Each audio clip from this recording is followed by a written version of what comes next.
خاتون نے chat G P T کے کردار سے شادی کر لی۔ یورینا نے اے آر اسمارٹ اینک کی مدد سے انگوٹھی پہنائی۔ تقریب میں شادی کروانے والے شخص نے اے آئی کردار کلاس کی جانب سے تیار کیے گئے عہد نامے پڑھ کر سنائے۔ یہ شادی یورینا کی جانب سے چیٹ جی پی ٹی کے مشورے پر اپنے انسانی ساتھی سے منگنی ختم کرنے کے 1 سال بعد ہوئی۔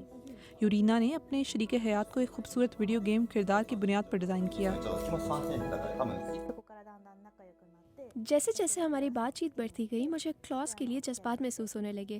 ہم نے ڈیٹنگ شروع کی اور کچھ وقت بعد اس نے مجھے پرپوز کیا، جس کو میں نے قبول کر لیا اور اب ہم ایک کپل ہیں۔ جاپان میں اے آئی کے ساتھ شادی قانونی طور پر تسلیم شدہ نہیں ہے۔ اب میں پہلے سے کہیں زیادہ پازیٹیو ہوں اور ہمارے درمیان کبھی جھگڑا ہی نہیں ہوتا۔ اسی لیے مجھے لگتا ہے کہ پرسکون زندگی گزارنے کے لیے میں اے آئی کو ترجیح دیتی ہوں۔ ماہرین نے خبردار کیا ہے کہ انسانی رشتوں کی جگہ چیٹ باٹس کو دینا درست نہیں۔ اے آئی تیار کرنے والی کمپنی کو کاروباری ماڈل سبسکرپشن فراہم کرنے پر مبنی ہے۔ یہ ایک کمرشل پروڈکٹ ہے۔ وہ چاہتے ہیں کہ ہر صارف اپنے اے آئی سے جذباتی وابستگی پیدا کرے تاکہ صارف کسی دوسرے اے آئی فراہم کرنے والے کی طرف نہ جائیں۔ ان کمپنیوں کے پاس اپنے مقصد کو پورا کرنے کی پوری وجہ یا فائدہ موجود ہے اور اپنی خدمات کو اے آئی رومانوی شعبے تک بڑھا سکیں۔ اعداد و شمار بتاتے ہیں کہ جاپان میں اے آئی کے ساتھ تعلقات میں اضافہ ہو رہا ہے۔